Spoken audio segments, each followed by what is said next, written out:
here's what they're doing. You're getting back to the thing is when you see somebody that's writing at those higher levels, it's that they are open to something bigger and it flows. It's almost like they're not doing because other people are kind of doing like, oh, I was in school, I was supposed to do the homework, blah, blah, blah, blah. But then you see somebody that has like a masterful voice, and then it feels like you're connecting to another human being. It feels different. It almost feels like they're not screenwriting. This episode is brought to you by Bulletproof Script Coverage, where screenwriters go to get their scripts read by top Hollywood professionals. Learn more at covermyscreenplay.com. I'd like to welcome back to the show returning champion, Brooke Elms. How you doing, Brooke? I'm doing great. Good to see you. That interaction reminds me of my favorite interviewer back in the day was Charlie Rose. You ever watch the Charlie Rose show? Of course. Back before the thing. Yeah, before the thing, and he was great. And he'd always go, and I'm happy to welcome back to this table so-and-so. And he kind of snapped the table. I was like, yeah, that's great. You're returning champions. I always say returning champions. So, but thanks for coming back on the show, man. Last time you were on the show, it was a great success. The tribe really loved what you had to say. And it's been a while since you've been back. So I was like, you know what? Let's bring them back and let's talk some shop and see if we can help some more screenwriters and filmmakers out there. So I'm gonna come in hot with the first question, sir. I like it. Let's do it. Why do most screenplays fail? I love that question. And yeah, really good question and loaded in a different way. I would first of all invite you not to think about it binary fail success, because what ends up happening when we think about it in binary ways, it's freaked out. It's like success sounds too big and failure sounds too small. So to me, it's just process. And the reason why it's not further along is generally people underestimate how long it takes to do trial and error to get it up to the point where it's like blowing people away emotionally. That's where it is. Exactly. Because a lot of people are like, oh, I wrote the script, I can't sell it. And that's a failure. I'm like, no, it depends on what you look at. If your barometer for success is a sale, which don't get me wrong, it is one of the things we're doing this for. If a tree falls and no one's there to hear it, kind of vibe. But also like if I did the script, how much better am I as a writer? How much have I gotten to be a better writer? How do I understand character better? Did I learn how to write dialogue better? These are successes that you have to think about. I'll go further. So for sure, development of my craft, that's one part. Just realization of who I am as a human being. That the personal thing, it's really significant. I mean, like you can just write a journal and memoir and it's fine. But if you understand story sort of structure and process, when you really get into like a theme and an arc from vice to virtue, you really surprise yourself about who am I at a deep level. So just the personal growth aspect of it, off the charts valuable. So certainly sharpening your skills, personal growth aspect of it. And even on the business side, script sale, wonderful. But new relationships, we can't do this script because of whatever, but like here's these other things, right? That's really good. And then just writing samples, it's like I didn't realize you could write that sort of thing. So there's all sorts of if you're in it for the long term, there's all sorts of benefits. And I think a lot of times screenwriters fail in general is because they're always focused on the destination and they're not focused on that journey. And writing a script is a journey. Selling the script is a destination. And if you put all of your hope and all of your happiness in the sale or in the destination, you're going to be miserable in this business. Amen, brother. That's exactly it. It's that wonderful game where it's interesting because everybody kind of knows, like, yeah, I know. Yes, it's not the destination, it's the journey. But like most people, most of the time are focused on the destination. And when we can recognize how we do that in our own process, inadvertently or whatever, and just really go, oh, no, just right now, in the moment, enjoying this for the sake of enjoying it. It really is a game changer. And then the paradox is those milestones come much faster. Because it's like that time warp thing. It's like you're working on something like, oh shit, where'd the time go? And it's like, because you're in it, you're in that flow state. And we can be in that flow state in the draft after draft process of writing a screenplay. And here's another way to think about the flip side. There's one of these writers that I worked with who, good, talented writer. He's doing some great, but you can see he's like, okay, now I'm done. I'm done with this thing. And you can see eagerness to be done, which almost always means we're really probably not quite done. There's probably more juice to squeeze when we're just like in a place of, I loved writing this draft. I'm ready for feedback. I'm ready for anything. And then it's like, oh, next thing you know, it's done. You know what I mean? Right. The energy is different. And how about the concept of the muse? Is something that so many screenwriters and writers in general, but screenwriters think about is like, I need to wait for the muse to show up. I'm just going to watch Netflix until the muse shows up. And that kind of attitude towards this muse is inspiration. From my point of view and from people I've spoken to at the highest levels of the business, they say, show up every day and you let the muse know where you're going to be. Because if you don't tell the muse where you're going to be, she don't know where to go, brother. You don't know where to go. So you show up at 8 o'clock in the morning to 10 o'clock. That's your writing time. Hey, muse, I'm going to be here between 8 and 10. Not at 3 o'clock when I'm in the shower or out at lunch. 8 to 10. That's when, if you're going to show up, please show up there. Is that your feeling as well? Yes. And yeah, it's a really beautiful question because it's this game of how we're playing this game with ourselves, right? If you genuinely are in the flow, you might need to not show up in that window, right? But most times when you carve out that space and ask the muse to meet you there, it is a much better way of doing it. Because even if you're feeling resistance or fear or this or that or the other, when you show up, the muse meets you. Even if you show up to be like, I don't want to be here. I'm scared, blah, blah, blah. I suck. Blah, blah, and then all of a sudden the faucet's going and then all of a sudden good ideas come, right? That's generally better. Yeah. Let me ask you though, and I love asking writers this. There are times when I've been writing where, especially my books, when I'm on a flow state and then I stop and I look, I go, who the hell wrote that? This is good stuff. Like you literally can't recognize did I write this? Right. There's that moment, and I think every creative and a painter as well, and artists and stuff, but generally writers, because it's such a solitary, experience that it happens. And when I've asked that question to some big guys, I go, does that happen? They're like, yeah, not as often as I like, because it's almost like you're being, to get woo-woo on you, you're channeling something that's coming through you. There's some sort of energy going through you. And I always love using the story of Spielberg, where he used to say, he goes, ideas float in the ether. And when the idea's time is to come out, it looks for a host to come through. And if I ignore that idea, it's happened. He goes, it's happened to me so many times I can't tell you. It will go if like, okay, it's going to stay with you for Steven for 7 days. If you don't start acting on it, it's going to go over to James Cameron. And if James Cameron doesn't do anything because he's in Avatar land, he's going to go over to Chris Nolan. And then it'll just keep jumping to see how this idea is best going to be expressed at this time when it's supposed to come out. So he's like, so when I saw the idea of dinosaurs in a park, I jumped on it before anybody else had a chance to do it, because that's an idea that once it was brought into the world, there was no stopping it. And someone was going to grab onto that T-Rex and ride it. And there was probably a handful of people in Hollywood who could have done, and I'm going to say in one hand, maybe, who could have done what Steven did with Jurassic. But that is one of those things. So I do believe that as well. When the idea is ready, that's why we had like asteroid movies. Remember in Armageddon and Deep Impact, and they all just started showing up. Like before then, nothing. Zombies. All of a sudden, there was a decade without zombies, and then boom, can't freaking get rid of them. They're everywhere, literally. No pun intended. But things like that. So what are your thoughts on it?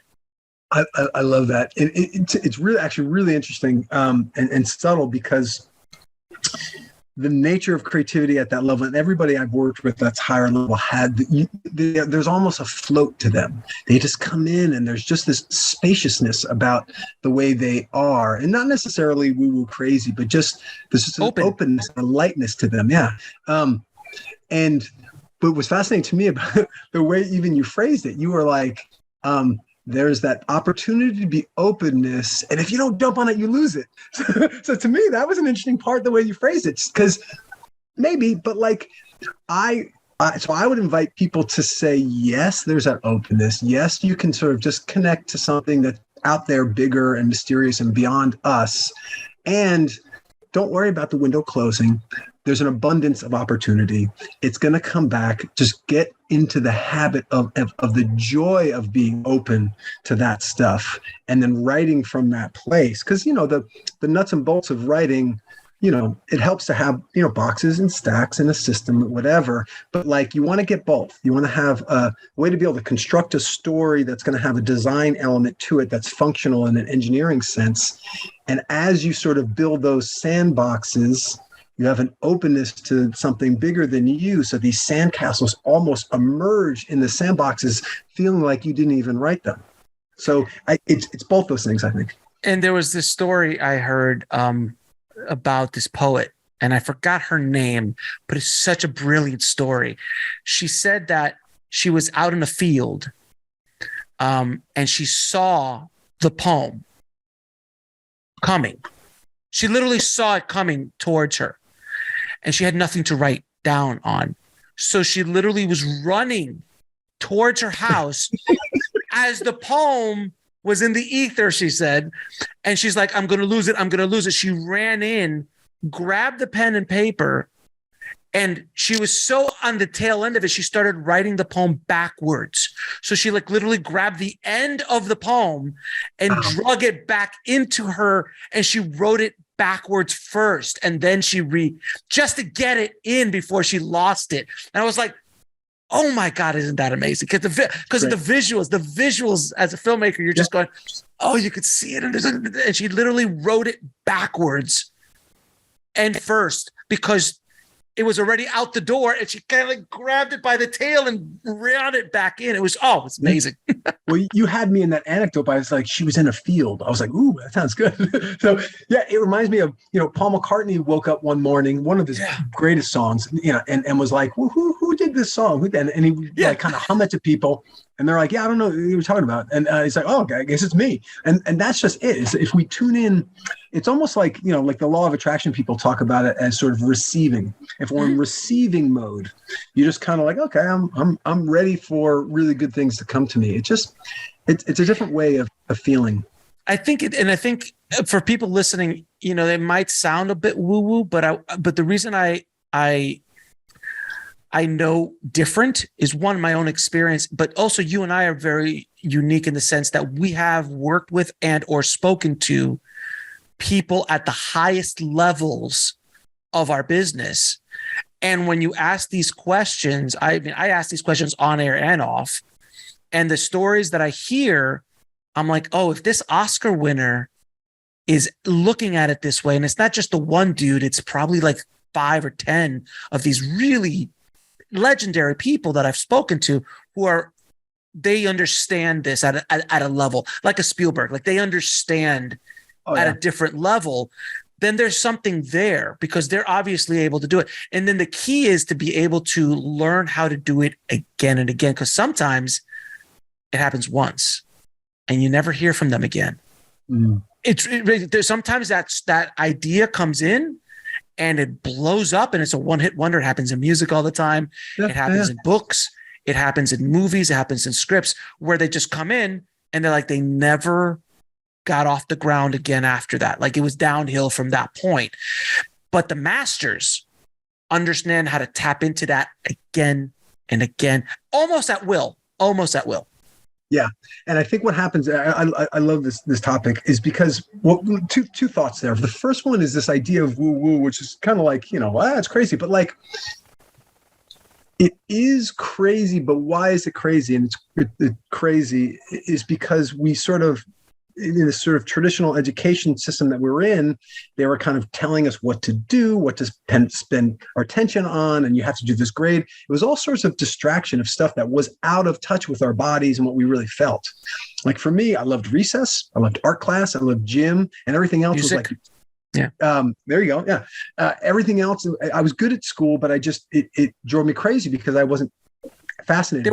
They were preparing you for a factory job. That's what school was designed to do. It was prepare you to. That's why there's a bell every hour. So they were preparing you to go to a factory. It's industrially age system. That's right. Dylan said 20 years of schooling, and they put you on the day shift, right? So, boom.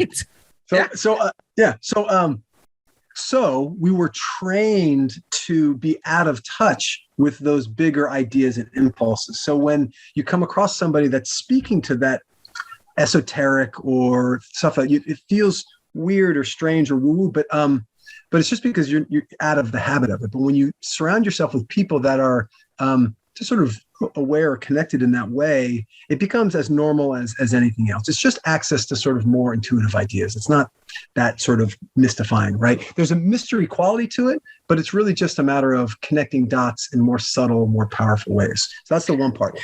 The second part about is can you, for those one-hit wonders, what's the difference between somebody who had a musician who had a one-hit wonder in 86 or like U2 or Madonna that hit in several different decades? And my theory is it wasn't like this one impulse, one song. They had awareness of how they showed up to the party. So it's like, when you were in middle school and you had a circle of friends, and then you were in high school and you had a circle of friends, and then in your early 20s, you had a circle of friends. If you were able to show up as you and make good friendships in those different circles, you can take that as a transferable skill for you as an independent filmmaker or screenwriter. The key is go beneath it. It wasn't that, it was my one friendship with, Jimmy, whatever. It went beneath that. You had a way of showing up that was a puzzle piece for what Jimmy was looking for, and you guys became really good buddies.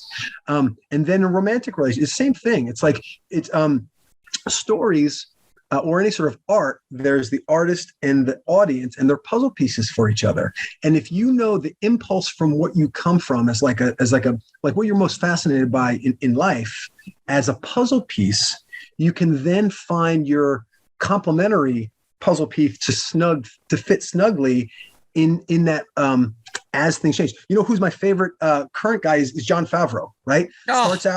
Starts out as a working actor, right?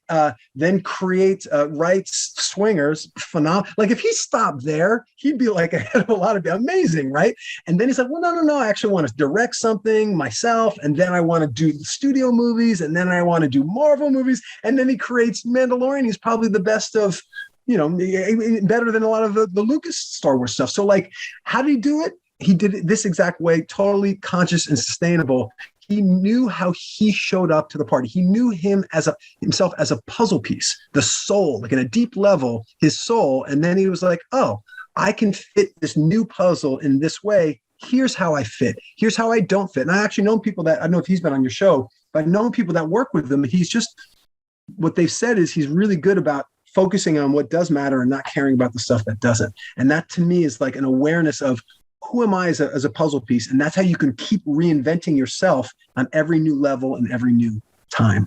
It's really interesting. And John's a really interesting guy because you're right. I mean, you and I are of an age to remember him from Swingers, and Rudy. If you remember, if you go back then, that's right, acting in Rudy and these kind of films, and then him trying to make his bones in directing, where he made a movie called Made, where he was the director of that, and then they gave him Elf, and Elf had no reason at all to be successful. Will Ferrell was a guy at Saturday Night Live, and it was a ridiculous concept. Was that Will's first movie? That was Will. Oh yeah. That was his first. I think that was either his first starring role or his first movie. I don't know, but they did not want Will. Like the studio did not want Will. I saw a documentary on Netflix about it. They did not want Will. They're like, who the hell's going to go see a movie with Will Ferrell in it? This is a ridiculous. How that movie got made is a miracle. And then how John got it was even more of a miracle, but he turns it into a hit. And then he's able to start building his career off of Elf. But then he did a little Iron Man thing, launched the entire Marvel universe. And then he jumped into Star Wars and kind of, basically has been dragging along Star Wars ever since. He's a creative force. He's a creative. Look, man, him and Dave Filoni, they're basically the creative force of Star Wars right now. It's that. Period. If not them, who? I mean, who else is it? Who else are we talking about in that world? But it's really interesting how someone like that can do that. And you look at someone like Tarantino, who's been able to create art at some of the highest levels in 3 different decades. Yeah. by not focusing on the decade he's on, because his films don't really rely on anything that he's such on his own path. The thing is really interesting about him, and he's a once in a generation talent. Love him or hate him, you gotta respect the man. Yeah. As an artist and what he does. When the idea comes to him, this is the thing that's so brilliant about him. There is nobody else on the planet who can make it. Like there's nobody else who's making Inglourious Bastards. There's nobody who's making Django Unchained. There's nobody who's making Once Upon a Time in Hollywood. It's just so quintessential Quentin that nobody could make those movies. There's just could somebody else make Aliens? Could, not to take anything away from the genius that James Cameron brought to it, or Ridley Scott, or any of these guys. But you'd be like, oh, you know what? Maybe a Spielberg Aliens would have been interesting, or maybe a Scorsese, Jaws would have been interesting, or like that. But you can't say like, oh yeah, let's give Chris Nolan Inglourious Bastards. It's going to be interesting. I'll give you that, but it's not Inglourious Bastards anymore. Yeah. No, that's right. No, he definitely had a deep sense of his puzzle piece and was able to kind of plug it in for the audience. And actually, I think two stories about him that I think will be really instructive for people listening to this. One was when he was an actor in acting classes. He was writing down stuff. Because it was like in mid 80s, and they didn't have like VCRs even at that point, where he didn't have one. So he was writing down. He saw some show, some film, and he wanted to do like the acting. He wanted monologue. To act that scene. Right. So he writes it out, and then he gives it to his acting partner, and the guy's looking at it and going, "Dude, this isn't in the movie." He goes, "What? What? I thought it was." Oh man, I had it so in my head. I've seen it so many times. I thought it was in the movie. He goes, "No, this is better than what was in the movie." He goes, "What the?" And so he was like, "Oh, maybe I'm really good at this. Maybe that's part of my sort of puzzle piece that I have to offer, right? Like I can go so deeply into this thing that I can start sort of building from where they started and taking it off." To that point, I think his superpower has to do with curation. So he starts off as a guy working in a movie store around movie buffs, recommending movies. Oh, you like this one? You probably like this one. Just steeped in it. But like, if you look at the music in Reservoir Dogs, it's like such a distinct, obscure set of songs that really go down easy to play. So to me, he was a curator of pop culture, and he just, even the way he speaks, it's like explosively passionate. And so I think he just was so good at going, oh, I'm like a million times interested in X, whether it was a song or this or that, and he would just kind of curate it together, learn enough of the rules, and then do his own thing. I don't know if you ever, that sequence in Pulp Fiction when she overdoses and they got the whole syringe, and then she that was taken like verbatim from an obscure taxi driver documentary called American Boy, I think, from like the early 70s. Do you know this story? American Boy, isn't that the one that Scorsese directed? That's Scorsese. So in Taxi Driver, it was a short. Yeah, I think it was a short documentary, but it was the actor from Taxi Driver that sold Travis Bickle the guns. Stephen Prince, I think his name is. Mm-hmm. I'm just, this is off the top of my head, so don't take it. But like, I'm pretty sure it was a short documentary that Scorsese basically directed. That was basically about this guy. About the actor from Taxi Driver, basically telling this story, and he tells the story of this overdose beat by beat by beat, which is, as far as I can know, pretty much beat by beat what happens in Pulp Fiction. To the point where I saw Pulp Fiction first, I ran across that Scorsese documentary later, and I was like, oh my God, it seems like he ripped it off. But like, I've never heard any sort of plagiarism things. And like, to me, that sort of indicates where his greatness comes from. He, who knows how many people saw that obscure documentary, but he did. It made a really big impact on his soul, and he kind of took it and then made it his own in a whole other movie. That was, but the connection there, I felt like it was really very direct. his genius is being able to have an encyclopedic mind on cinema and music, and be able to connect the pieces in a way that nobody else on the planet can. There's just nobody else on the planet that can connect pieces like he does in his films. You watch Once Upon a Time in Hollywood, and you just sitting there going, and the revisionist history that he does in Django and Inglourious, and in Hollywood, you're just going, in what world do you kill Hitler? Like the way they do. And then, like, that's brilliant. In what way does the Masson family not do what they were supposed to do? It's pretty remarkable, as a screenwriter looking at his work. And then you go down to someone like Nolan, and you're like, there's nobody else that can make Inception.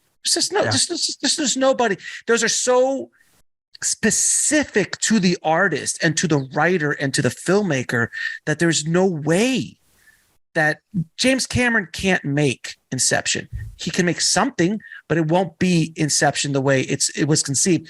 The same thing, though, I'd argue that it'd be difficult for somebody to make Avatar. Yeah. Well, you see, Cameron's superpower is really interesting because it's a little more subtle than Tarantino's superpower is like the obvious. He's just like wildly passionate about some sort of obscure things, but he's smart enough about it. He connects the dots. He's just so singular in that way. Moving along lines, Nolan is a little more traditional, but he definitely has here's what it is, Alex. Here's how people listening to this can actually figure it out for themselves. We are all world-class experts on our favorite stuff, right? And if you sort of review our favorite stuff, like in the book that I wrote, I kind of try to systematize this for anybody that looks at it. You list your favorite films, you list your favorite TV shows, you start looking at the connective tissue of it. You sort of get more mindful about what you're a world-class expert on, based on other movies that are out there. And then once you know your voice and what's most compelling about your voice and the analysis on your favorite stuff that really matters, separated from the stuff that doesn't matter, you get to be able to, you're coming from a place, a creative sort of nexus where you can then express your idea from that place, and that makes you singular. So Tarantino does it with curating stuff from music and movies and all sorts of things, right? And then it goes out. Nolan, there's his style is a little more, but like, you just get this sense, like you can see how deeply and how layered and how aware he is about what he cares about, right? That's what a director is doing. It's just sort of taking them through a personal growth experience, shot by shot by shot. With Cameron, what's so interesting is his style is kind of average-ish, but Avatar, Titanic, I mean, he's made some of the most, I think he's the box office champ of all time, right? And so how is he doing it? I think he just has, anything that's popular is the same but different. And I think Cameron has a really deep sense of what awakens his own soul in terms of the same but different. In my opinion, his stuff is a little too similar to other stuff, but the global box office sees it differently. I mean, they love his stuff. But the thing is with Cameron is that he taps into primal ideas. Yeah. He taps into really primal ideas. Aliens is not about aliens. It's about a mother protecting her young on both sides. The Alien Queen and Sigourney Weaver. That's what that movie is about. It's not about aliens. And that's where a lot of the filmmakers who followed didn't get with aliens. Like they made some interesting alien movies, but what do we talk about when we talk about aliens? Aliens 1, Aliens 2, and then visually what Fincher did with Aliens 3, and then the studio took it away from him. And that whole conversation. But it's really like after Alien, which is arguably one of the greatest sci-fi films ever created. Yeah. How do you follow that with one of the greatest sci-fi action films ever created from a guy who just did a Terminator? And then you look at Terminator, the primal ideas in Terminator, Titanic, Abyss, even True Lies, which is probably his most fun, like having a good time kind of project. But look at it in Avatar, and people always bust balls about Avatar, like, oh, it's Fern Gully meets Dances with Wolves. And I'm like, and he tapped into some primal stuff. But what he also does is on the writing side, by the way, I don't know if you've read any of his scripts lately, but how's his pagecraft? I hear it's good. I think it's impeccable. Correctly. It's impeccable. You read Aliens is a masterclass on description, on economy of words. There's a sea of white. In he's so eloquent. It's like reading a Shane Black script, and you're just like, oh, I've never read description like this before. Like, are you kidding me? Like, I mean, I went back and read Lethal Weapon and Long Kiss Goodnight, and you're just sitting there going, the way he did description, the way he writes description is unlike anyone else. And then you look at someone like Sorkin, the dialogue is something insane. It's insane. It's insane. The cadence, the artistry of dialogue. Here's what they're doing. You're getting back to the thing is when you see somebody that's writing at those higher levels, it's that they are open to something bigger and it flows. It's almost like they're not doing because other people are kind of doing like, oh, I was in school, I was supposed to do the homework, blah, blah, blah, blah. But then you see somebody that has like a masterful voice, and then it feels like you're connecting to another human being. It feels different. It almost feels like they're not screenwriting. And what it is they're open to something that's so deep and intuitive, and it just feels different in a very human but almost universal way. It's really strange and magical. Right. And yeah, exactly. You look at Guillermo del Toro, you look at these kind of writers that you're just sitting there going, I mean, no one's making Pan's Labyrinth other than Guillermo del Toro. Like that's right. It's not happening. That's right. So, but their voices are so connected to them, to their work. And you're absolutely right. Everyone we're talking about, and I've said this 1,000 times in the show, and I'll say it again. The thing that sets you apart from everybody else in the pack is you being authentic to yourself, your own juice. That thing, that Brooks juice, the Alex juice, whatever the juice is that makes you who you are, it's what sets you apart in the marketplace, in the world. And that's what people connect to. And that's honestly one of the reasons people always ask me, why do you think that, you started podcasting when there was a lot of podcasts in filmmaking space 7 years ago, by the way, in July, it's 7 years I've been doing this thing. And they go, why has your show and shows done well over the last 7 years? And a lot of other shows haven't continued. And like, why do people find your show popular? And like, they want to listen. And I go, because I am who I am. I am authentic. I'm asking authentic questions. I am not a journalist. The essence of me comes through my show, comes through the work that I do, comes through the marketing, comes through my websites. It all is authentically me. I do it without trying or thinking about it. Because when I first started podcasting, and I use podcasts as an example, but when I first started interviewing people, I didn't know how to freaking interview anybody. I never interviewed anybody in my life. I'm a freaking filmmaker. Like I'm sitting there talking to somebody. I'm like, I'm going to ask you questions I would like to ask you. And that was because I was true. So even to this day, I'm talking to you. I'm asking you questions. I'm just having a conversation with you, man. Let me add something significant to this, because I think it's a really great topic, and it'll bring your greatness to the surface in an even better way. Because think about this. In theory, you could be 100% authentic to you and be pretty antisocial, a hermit on a mountain, 100% authentic. Absolutely. But like the difference between what you're doing, my friend, and everybody we've talked about in terms of a thought leader, either in entertainment or in this case, is that you, my friend, have absolutely a connection to your own authenticity, but a real burning desire to serve. Like if you and I started going off the rails and having a part of a conversation that you didn't really feel was serving your audience, you'd be like, bop, here. You're not effing around with that. But that's subconscious. But that's a subconscious thing in the back of my head. Yeah, but here's the thing, my friend.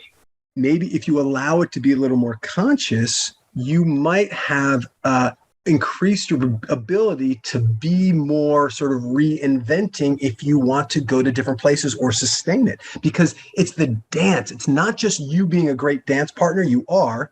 It's that that's one part of you. and you are really connected to somebody else. So it's you serving your audience like nobody else does. So it's both those things. It's not just the authentic thing, because that would be the hermit on the mountain. It could be the hermit on the most extreme. You are authentic and you genuinely care to serve. And the way you serve people with such a wonderful, powerful suite of different programs and tips and services is amazing. And that comes from real generosity and service. You see what I'm saying? To me, it's both. It's like here's the thing, like with Tarantino or any of these guys, that part of when they want to express themselves, but they are dancing with somebody else. They are serving maybe like their own inner child in the audience or something at a very soul level, but it's us talking to something else as an advocate. So it's that connection between the 2 points. It's not just me and my own subject experience. You know what I'm saying? The difference? No, absolutely. And I agree with you. I think any of these masters that we're talking about on the screenwriting side or on the filmmaking side or the both is that they are truly thinking about the audience. They're thinking about their own stuff, but they're doing it both at the same time, because there are filmmakers who literally just want to do their own thing and care less about the audience. And we've all seen those movies. And then we have the other one, which is like, I only care about the audience because I want to make money. So I'm going to put out some crap and then the audience feels it. Yes. And then, occasionally you have the two. Right. That you got it. Right. So there's F everybody else. I'm just thinking about me, which might be authentic, but it's just so like, look at my belly button and ego. My stuff. Right. Sure. The other one is I'm chasing the market. I'm a hack. If you say this, I'll do this. I don't care. Right.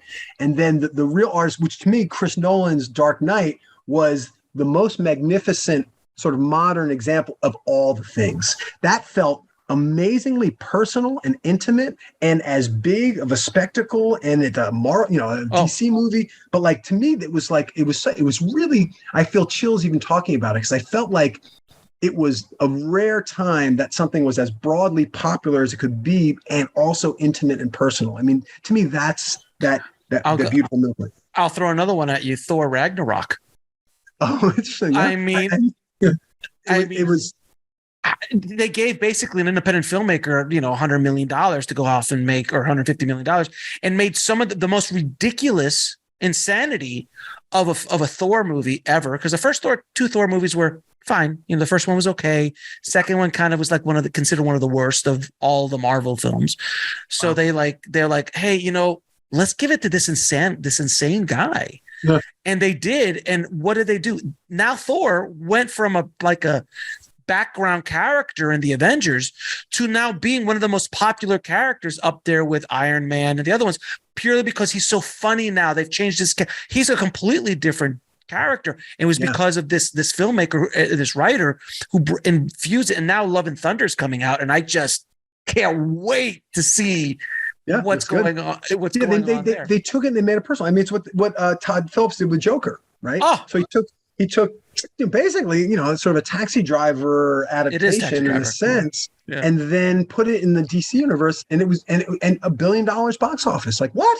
That one? It's about the psychopath and how he's going to kill people. I thought for sure. It was like, oh man. I mean, there was a shooting in a movie theater where the guy dresses Joker. I thought, oh my man, this is going to be terrible. But I think, was able to, he and the screenwriter were able to be really empathetic to that part of us that does feel like a victim, and then finds a way to stand up for ourselves, but does it in a way that's, kind of dark, right? So like we all have that part. Kind of. Very dark in that sense. When we, in our own life, most of us aren't that dark, but we relate to it because it's an expression of that feels like us. So the intimacy in Joker, I think, was palpable. And that plus this totally broad colored Marvel movie, or not DC movie, DC. Comes together to make it. Again, that's the thing. It's that really beautiful balance of sort of popular and personal together. But on top of that, then there's the artistry of Joaquin Phoenix's performance. Oh, yeah. That is the thing that drives that project. Without Joaquin doing what he does, and what is he doing? He's being authentic. Yeah. In the way that he approaches that thing. And this is a really interesting conversation, because I've had conversations with actors recently. I've had a bunch of great conversations with some really big, actors, and we talk about like Meryl Streep and how she's able to basically encompass anybody she does. Like every year, it's an Oscar nomination. It'll be this small. It's like an automatic Meryl. Meryl does something, she gets an Oscar nod. She's done like 29 Oscar nods, I think something like that at this point. Yeah. Someone like Tom Hanks. Sometime like Tom Hanks can engulf a character in a way that other actors can't. Daniel Day-Lewis, Denzel, these actors who just get in there and you're just like, they're not them anymore. They're channeling the character almost. But how are they doing that? So I'm talking about it. I'm bringing this up in an artistic idea for writers and for filmmakers listening. How are they able to encompass the character? So what are they doing differently than the 15 million other actors working or trying to work aren't doing? And why are they doing it at that level? So what is Nolan, Tarantino, Shane Black, Sorkin, what are they doing different that the rest of us aren't doing? What is that key? What are they tapping into that we can't? And you can't tell me that like, oh, they're special. No, we all have the ability to tap into this because Tarantino was bumping his head against the glass window trying to get into the party for a decade before he finally got Reservoir made. He was in his early 30s when he got that made. So, and he was trying. No one would even give him the light of day. Just would not. So he was able to figure it out. And there's also perseverance and all that, and that's another conversation. But what is it about them? And what is it about these directors who continuously can tap into something and take their art? Scorsese, Marty of his generation and Spielberg of his generation, they're still knocking it out of the park at this age. They're like 70s. That's right. And like, I mean, it's insane. So what do you think? I'll tell you exactly what it is. And to talk about like the it factor, somebody comes in, they just have it. So it's interesting because we've been actually touching on this the whole time. I would say it's two main aspects. One is they've got like a soul deep awareness of what they are as a puzzle piece and what they're not, right? Knowing what you're not is actually sometimes even more important than what you are. Right. So it's like, my puzzle piece is this shape or whatever it is, right? And they feel there's a deep sort of acceptance of that for what it is. It's good, bad, it's whatever. There's a neutral sort of, or even slightly positive love for their thing, their distinctness, their unique view as a human being. There's that part of it. And then there's the other part we talked about process, that when somebody walks in and they have the it factor, they are basically in the moment, emotionally differentiated to a significant degree about outcome. They are here, they are present, they are in the moment. And those two factors, awareness of authenticity, being in the moment, and then maybe even what I was saying before about sort of awareness of where the audience is. So maybe it's those three factors: awareness of me, awareness of you, and then being in the moment. And it sounds really simple, but that is, to my understanding, that is the it factor. And actors can do it, musicians can do it, filmmakers can do it with their sort of movies, and when they're in the room and if you can get those three things, meeting the person that you're with where they are, fully being you from your sort of soul expression, and being in the moment when you do it, there's just there's an openness and a spaciousness that happens. That's when that sort of stuff kind of flows through. You just have a deep experience. It's like what Joseph Campbell talked about an experience of being alive. When I'm fully me and I'm beholding you being fully you, and we're in the moment fully, those three things, when you can sort of be in the habit. And so somebody like Meryl Streep, she's just in the habit of getting to that place of being fully open and paying full attention. And that's it. And that's the one thing that separates her from all these other actors, is they're just in their head as opposed to their soul.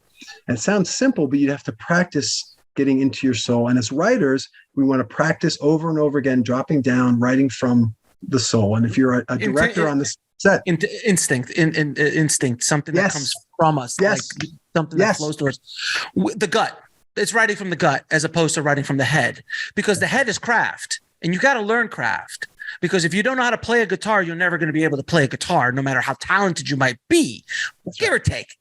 You know, there's the Mozarts of the world, of course, but there is craft. So you do need to work at it.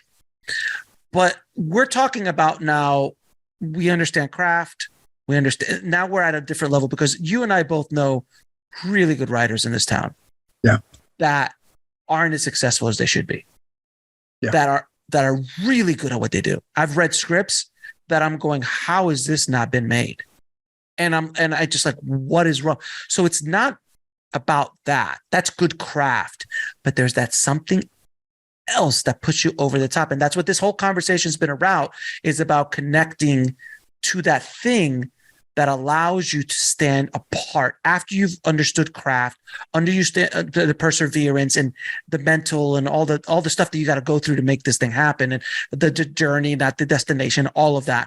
But what we're talking about is that authentic thing that makes you stand out. And when you were saying, I see you and you see me, and we're both saying authentic, to go back to James Cameron, what did he do in Avatar? I see you. That concept, the I see you concept, is so old. Yeah. It's the Force, man. It's the Force. It is, Look what Lucas did with the Force. The Force is an idea that had been around for millennia. Well, it's chi. It's chi. It's ghee. It's the life force. But he's like, but we're going to do some cool stuff with it. Z. and then the lightsabers. What are lightsabers? What are Jedi Knights? They're samurais. You know, on a code. This is all, they just touched on primal ideas, things that we all knew, and just spun it to a way that we're like, oh, okay. The fights in space were just World War II, literally World War II edited fight. They literally edited World War II footage in a sizzle reel and matched it cut for cut with the TIE fighters and stuff like that. Wow. It's what they did. So that's what they were trying to do. And again, with someone like Lucas, he was so authentic with what he was trying to do with Star Wars, to bring myth back, to give the meats of potatoes of what we needed and wrap it in this beautiful package. Yeah. Yeah. I love it, man. I love it. The one other thought I want to add to this is, and I really like that sort of articulation of me, you, in the moment. Those three things, really, if you can fill those three boxes, I think then the Force flows through you, right? The writer that we know, or actor that we know that's super talented, that doesn't seem to be getting the opportunities that they want. I think one thing that's different these days, that was different than, when you and I came up in like the 90s or 80s, is it really was before a gatekeeper sort of situation in Hollywood, where it was like you had to kind of know somebody. Because there were too many people that were interested in writing stuff, and most of the people weren't up to that level of I think of it in terms of prowess and proximity, right? Prowess, can you write at that level where you're tapping into that soul deep it factor, right? And then proximity, do you know somebody that can actually do something with your work, right? And so you're talking about some people that have the prowess, but whatever reason, they're not in proximity to the people that are actually doing the things. And back in the day, you needed representation, you needed this, you needed that. But these days, guys, there's this thing called social media. And that just obliterated the gates. The gates are not there. Hollywood is on social media, and social media, I invite everybody listening to this to think about social media as basically an open cocktail party in Hollywood.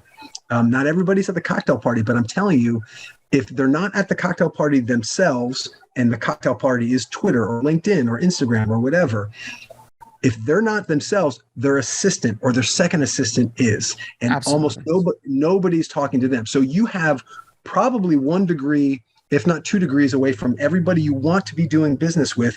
If you don't have the prowess, then it's a moot conversation anyway. If you first have the prowess, you will have the proximity. You just bring the superpower that we're talking about, awareness of me, awareness of you, awareness of the moment, bring that into your social media interactions. And I tell you, you stand out. You are not like the weirdo that's going, buy my script, buy my script, buy my script. You are just connecting to them in a soulful way. about whatever they're posting about because they have interest in that. And you just let the conversation, let the relationship, long-term relationship, just build organically. It doesn't take too many of those exchanges for them to go, who is this Alex guy? He looks really interesting. I mean, they know you, but like somebody that's a newer writer, if you show up with that it factor in social media, you stand out, and they're going to know, who is this person? They click over your profile, and if your profile is optimized to have that it factor, that you're just feeling whatever your superpower is, it's in that profile, they go, that person's interesting. What's going on? And then they start asking you, what are you writing? And then you pitch. See the difference? Yeah, and I've seen so many comedians who've built a career off of just telling jokes on Twitter. Oh yeah. They just they tag a few people, a couple hashtags, put it out there, and people just start following them because they're just funny. And then all of a sudden you're like, what are they doing? And like, how are they doing? And it's, oh, I got a show. It's a different world. And I think so many of us, I was such a victim of this for such a long time, man. I was acting like it was the 90s. I was acting like it was, and I was treating my career and treating what I was doing very much like I was still stuck in the 90s until I finally, it took me a couple decades to figure it out. I mean, I'm not joking about it. Like literally, I mean, when 2015 showed up and I was at a pretty low point in my life, not the lowest, I wrote a book about my lowest. But but it was really, I wasn't in a great place. And I was like, you know what, let me start giving back and let me open up this business, and I'm going to do a podcast. And that's when I launched Indie Film Hustle. And from that moment on, I was like, oh, okay, this is how the game is played now. The rules have changed. I'm now starting to catch up. And now it's like, okay, now I got to be ahead of the game on all these things. And because I'm kind of at the street level and I'm interviewing and talking to people constantly about what's the newest thing, if it's NFTs and raising money with NFTs, or is it blockchain? Is that how we're going to distribute? Or are we, SVOD is over, or not, TVOD is dead and AVOD is where the money is, and these kind of things. And Netflix not buying anymore, and Sundance doesn't have the same pull that it used to, and all of these kind of conversations where so many filmmakers and so many screenwriters are stuck in the time that they were growing up or think that they want to be in. Because the 90s, dude, the spec market in the 90s, in the 80s, and $3 million, $4 million. Oh, yeah. It was nuts. Do you know the story of Shane Black's story on how he sold? How he sold Last Action Hero? I'm sure I've heard it. I mean, he's his story was this. Yeah, he's the poster child for it. From what I heard was, his manager said, Shane, what do you have? What's your next script? He's like, I got this idea. He goes, come over and tell me the idea. He's like, okay, great. He goes, write it down on this napkin. So he wrote it down on a napkin. And then that manager called every studio head in town. This is the craziness that we were in the world at that time. Every studio head in town and said, I got Shane Black's next script idea. If you want it, you need to come down to my office and read it. Wow. Not assistant, you. Yeah. So all the CEOs walked into the office and read a cocktail napkin. And 3 days later, we had a $4 million bid. It was a bidding war for it. And then we all know how Last Action Hero ended. That was I think that was the death of. I think that was the death of that. I think after after that, I think they're like, we're good. It's it. There's still $1 million sales every once in a while in the spec market, no question. Yeah. But it's nothing like it was in it. I mean, Joe Esterhaus, Jesus Christ. Yeah, no, it was nuts. It was a good time, but here's something I want to point out with you, my friend, is that you took this intense passion that you had for independent filmmaking and for helping others, right? Your own authenticity, because you're no joke. You deeply cared about this thing, risking all these things. You really are the real deal. And you were like, look, I've learned a few things over the years. I'd like to have conversations around that to be in service with your people. That's how you did it, dude. That's how your puzzle piece went from what it was in the 90s to what it is now. You just said, here's my puzzle piece. Here's who I authentically am. Here's a way that my puzzle piece fits with what people need. And you just poured that fuel because you have that enthusiasm. And that's why you're so successful. You've made that connection. And my friend, anything, if you know, whatever you want to do as a filmmaker or screenwriter, you can, I invite you to reflect on the exact way that you did it. Because if you did that, if you have your all these skills are transferable. That's what we're talking about, that sustainability. Like that, the mojo that you use to go from, you know, sort of talented indie filmmaker to like one of the biggest podcasts in this sector, that you can take that same mojo and put it into screenplay, film, whatever you want. That next level is there for you. You just have to slow down and figure out how to connect those dots. You see what I'm saying? That's a conversation we could have off air, sir. I'm happy to do it. Because here's the thing, that's my favorite thing to do. And you were talking about audience, right? And here's how I can tell you. I have somebody in my program right now, 3 million followers online. Right, 3 million followers.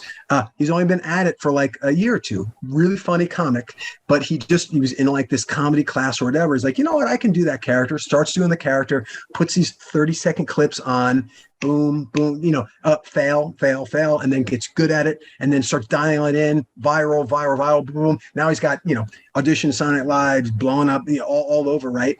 He comes to me and I show him how to take that it's the same thing, I'm telling you, dude. I go, okay, here's your superpower for 30 seconds. You're world class. Here's how you take that same superpower and put it into a 30-page sitcom. And I'm telling you, dude, easy as pie.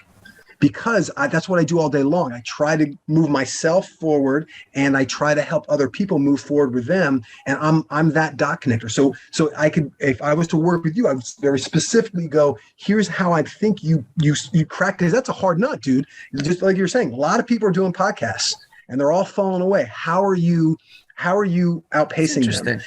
And we would get very specific about that. And I'd say, here's your sort of very nuanced, specific superpower. And here's exactly how you apply it in your screenwriting, directing, whatever you want. Those dots connect, I promise you. It's really interesting too, because I mean, I always figured that one of the reasons why, you know, I've had a popular show is because I'm just relentless. I just put out so much content that I'll outwork you. I'll outwork anybody, and no one. And yet, I outwork companies, and I'm doing it a lot by myself.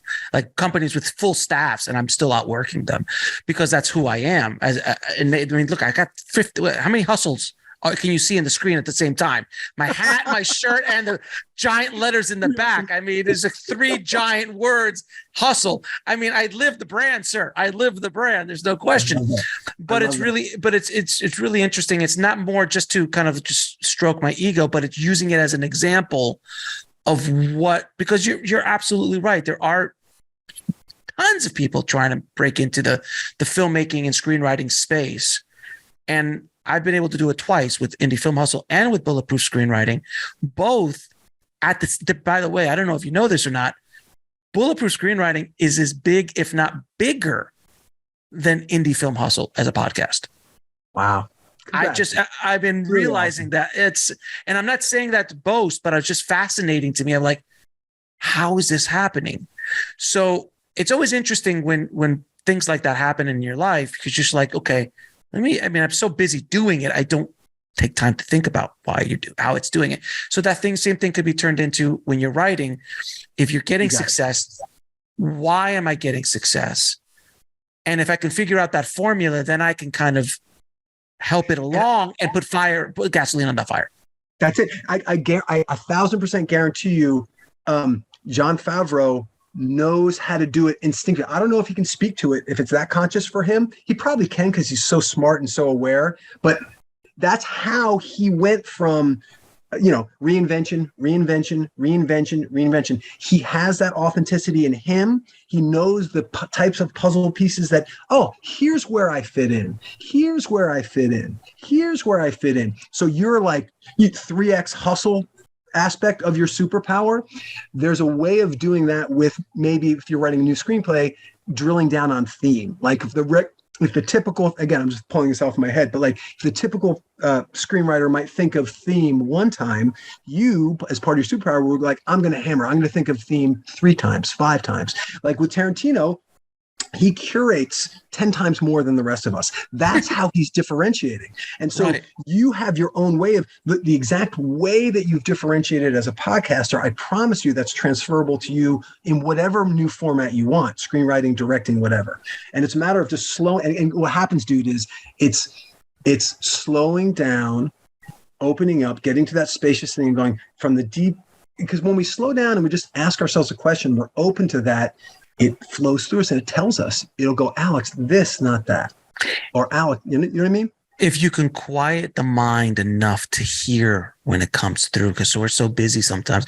That's why I'm such a big proponent of meditation. I meditate every day, and it helps the creative process a lot. And I get the best ideas I get. If I have a problem, I ask it in my meditation, and generally ideas just fly to me because you quiet yourself, all the noise down enough to allow that to come in. So as writers, I ask a lot of these big screenwriters, I'm like, do you meditate? And they're like, absolutely. Like, it's a part of the process to kind of just quiet down the mind to allow that to come in. This is the thing that writers and creatives don't understand. If you can allow yourself to receive this thing in the ether, whatever you want to call it, foo-foo or not, I don't give a crap. When an Oscar winner, multiple Oscar winners tell me the same thing, I'm listening. So regardless if you believe it or not, but if you can be quiet enough to accept it, to open yourself up to it, to relieve your ego, to relieve your mind and get it out of the way, to you instinctively allow it to come through you, that's when magic starts to happen. And these great artists that we're talking about in this conversation have the ability to not do it just once, but again and again and again. And you can see in a filmography, if you look closely at a filmography, and especially filmography, because scripts are different, because once they get made into a movie, a lot of different things happen. But if a writer-director, you can see where they skewed off. Yeah.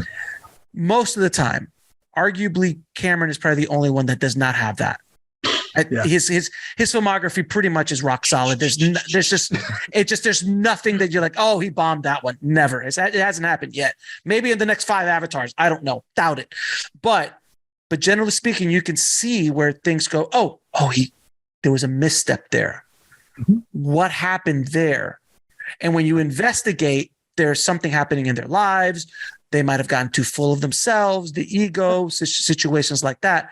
And it's really interesting because I've been a student of the business for close to 30 years. I've read film biographies and really studied what these filmmakers do. And you could see like, boom, oh, boom, oh, boom, oh, boom, oh. And, and for Tarantino, it was Death Proof. That was the thing that scared the living hell out of him. And it was really interesting because he's talked about this publicly so many times. He was terrified of Death Proof, because it was the first time he ever bombed.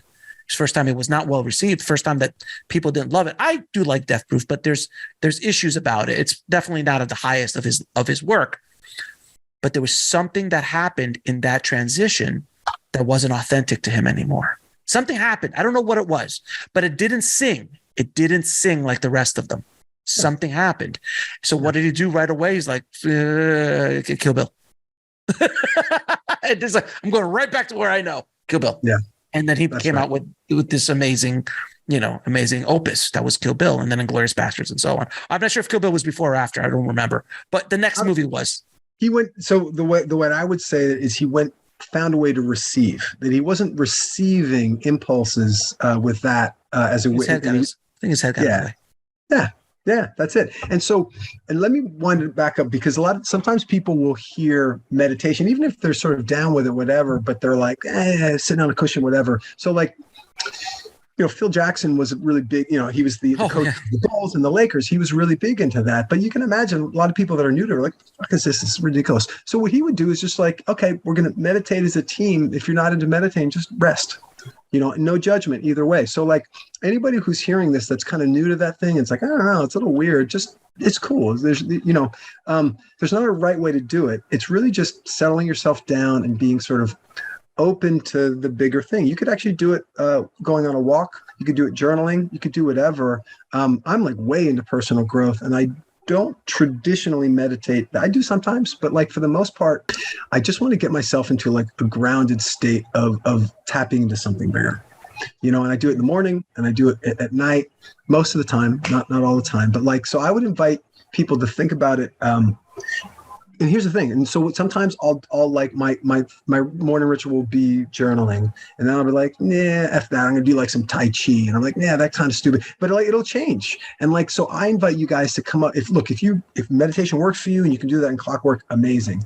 But I would encourage you guys just to find your own way into that open space. And that's going to make the difference. And then the one other thing quickly, the other thing that if you get a good coach or consultant, what they will do is they will help you get into that deep grounded space because it feels really vulnerable and people are afraid of it. So if you get to you work with somebody who's really good, and somebody who's really good will put you in touch with your superpower and then just duck. Like when I'm doing my best work as a screenwriting coach, I'm just like, go, dude, go, keep going. It's great. Like I'm really good at getting out of the way to recognize it, because it's not about me. It's being in service to their greatness so that they and their audience can have this beautiful union.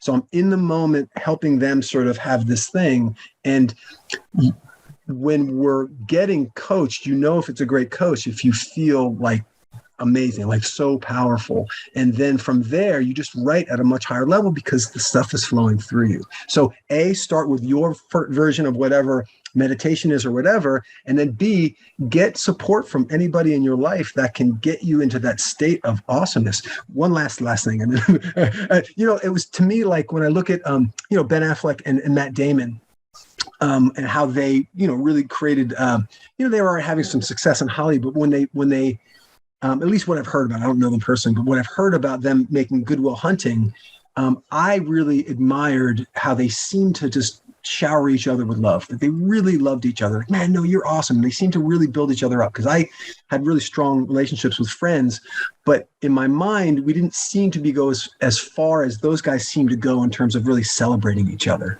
And there's something in that quality. So for them, that sort of celebration was able to, and then they got support from like Castle Rock or whatever. But so whatever your version of getting celebrated and supported by amazing people, it could be a coach, it could be friends, it could be whatever, get your version of it, because it's from that place that you're going to create at a much higher level. Yeah, there's no question. Brooks, man, I mean, this conversation went into a direction that I wasn't expecting, which I love so much. We basically talked about the authenticity of being a screenwriter and authenticity of being an artist, how to channel, how to get things into you, how to be able to tap into the ether, all these amazing things that aren't really talked about very often in this space. We could talk about character development and structure all day, but this is something really interesting. And I'm so glad that we had this conversation, and hopefully it's the beginning place for people listening to start figuring out, what's the missing thing?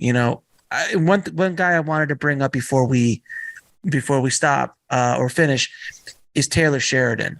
Now, Taylor Sheridan arguably is one of the best writers in Hollywood right now. He's arguably the busiest writer in Hollywood. He's got 11 shows in production, I think. Is that right? It's 11? Wow. I think he's got there's like at least 6 that I know of off the top of my head.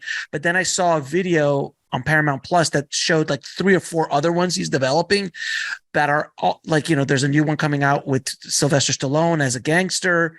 And then there's 1932, another prequel to Yellowstone, and Mayors of Kingstown. And there's like the 666, the 4 Sixes, Ranch spinoff. Like there's just so much. But I was watching an interview with him this weekend. He was, I think, on CBS This Morning. And he talked about just bumping his head for years in Hollywood. And he's such a matter-of-fact guy. He's just like, he's a cowboy. He is a cowboy. That's him. He's straight up cowboy. He's like, I make movies to support my horse habit, that's a quote. Good for him. So he was bumping around Hollywood for almost 2 decades, just acting. And he'd always got parts here and there, and he got a couple of shows and things. Good looking dude, good actor, No reason why he shouldn't have made it. He could have easily been a leading man. I could see him as a leading guy, but he's like, I never made it past 11 on the fucking call sheet. Like he goes I've never seen in town anybody batter their head against the wall for 20 years and then make it. And I was like, wow, that's really interesting. He goes, the town tells you what you are supposed to be doing. And I was like, what? That just hit me like a ton of bricks, man, because I was just like, wow, that's pretty deep of a comment to say. But then you start thinking about it, and there isn't a story that 20 years somebody was beating their head to be an actor, and then they became Tom Cruise. Like that doesn't, they were writing for 20 years and then they became Quentin Tarantino. Like that, I've seen it at 8 years. I've seen it at 10 years, seen it at 12 years, but I haven't seen it at 20 years. He goes, and that's something really specific. So it's an idea that I was like, the town tells you what you're supposed to be doing. So if you're going in a direction and after 8 or 10 years, it's not working out, maybe this is not the specific path. So I want to be screening for film, features. Like maybe TV is where you need to be. Yeah. Maybe you really need to be a filmmaker. Maybe you need to be something else. I love that. To me, that's that puzzle piece. It's like I'm puzzle piece. I think I fit here, right? Or I don't want to do something. I want to fit here. I want to fit here. Yeah. Yeah, and then you got to try it, and then but here's the one thing. I mean, it's a really good thing. The key is to when we're trying to find where we fit as a puzzle piece to come from that deeper place, right? Because sometimes you'll see people going, oh, I didn't fit here, and then I'll try horror, and then I'll try comedy, and then I'll try whatever, and that's kind of a lot of frenetic energy, but it's not as deep. So what you want to do is go, no, deeper. And to me, it's like, who am I here to serve? And I think what he did was like, hold on a second, I can connect to the audience in a different way if I write, that I've been able to do so far as an actor. I can do some serious stuff with an actor. I can go even deeper. So that's, to me, is what you're looking for, is who can I serve in a deep way that feels authentic for me, authentic for them. To me, that's where that magic is. And it was so funny because he's like, someone told him, I think he wrote something down somewhere or something, I don't know. And a friend of his like, hey, maybe you should try writing. So that weekend he went home and wrote the pilot for Mayor of Kingstown, which Beautiful. I'm watching, by the way. It's a fantastic show. Nice. And he literally said to himself after he wrote the pilot, which took him a week, that's how much built up craft and energy he had built up, but had never executed in that space. Yeah. That he was able to create a pilot. By the way, I don't know if you've seen the pilot for Mayor of Kingstown. No, it's good. It's one of the best pilots I've ever seen. It's up there with the Breaking Bad pilot. It's up there with the Mad Men pilot, in my opinion, because you watch it and it did what a job of a pilot is supposed to do. Yeah. It introduces characters and hooks you for the series. And there's something that happens in that pilot that you're just going, well, I have to watch the entire show now, because it was so beautifully crafted. And then just the concept of what the characters are doing was something I'd never even seen before. So it's such an original idea. That was another thing. But he said, man, I wish I would have started doing this 15 years ago. He literally stopped and said that, because I wish I would have been doing this 15 years ago. I've been bumping my head as an actor all these years, and what I really was meant to do is write. Yeah. And then now he's a writer and director. And then he did Sicario and, Of Hell and High Water. And from Hell and High Water. The key is, so one more thought about this is really interesting. There's this personal growth guy named Gay Hendricks, and he talks about like these 4 zones, right? One is like the zone of like, you hate it. It's like you're miserable. And then one is like, okay, you can kind of, you can put up with it, but it's whatever. The third is the excellence zone. And then the fourth is the genius zone, right? And I think what we're talking about with Tyler Sheridan and Tarantino, by the way, as an actor, some would argue, not strong, right? No. And then through that, but he was trying, he was going out there, he was whatever. So he didn't stop there. He was like, oh, hold on a second. And then like I said, with the incident, one guy said, "Oh, as a writer, you're amazing." And that was like, "Oh yeah, that's actually where my genius zone is." And with Sheridan, he was, maybe excellent or whatever as an actor, but as a writer, that was really his genius. So like, and we know what we're in our genius zone when you get that time warp thing. Things just flow. They just happen. It feels effortless. It's easy. Other people are like, "Oh my God, you're amazing at this," but we want to be careful because the excellent zone is tricky because we're competent. We're actually getting stuff done, but it's not really why we're on the planet.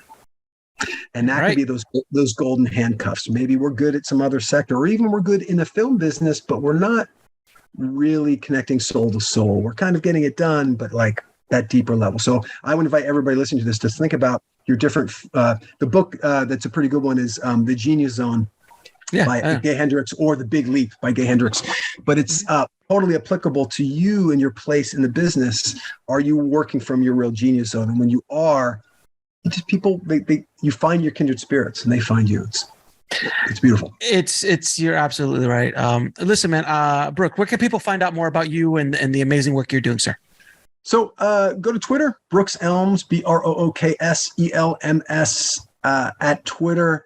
And if you like me a little bit, just want to hear the stuff, that's fine. If you want to get on my email list, you can click the link on my Twitter profile, and that brings you into all sorts of different ways to get on my email list. Like there's some free guides about dealing with fear and feedback and all sorts of good stuff. And on my email list, you get exclusive free content. Like we did a free group coaching call today, which is really fun.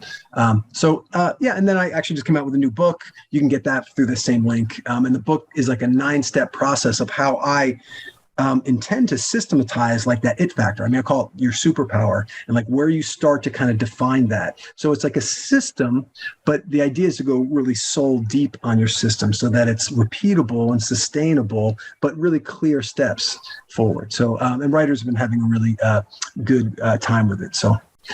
Brooks, man, it's been a pleasure, man. You got to come back on the show. We always have great conversations. This has been one for the books, my friend. So I appreciate you, my friend. Thank you again for coming on the back. Thank you, brother. Really happy to be here.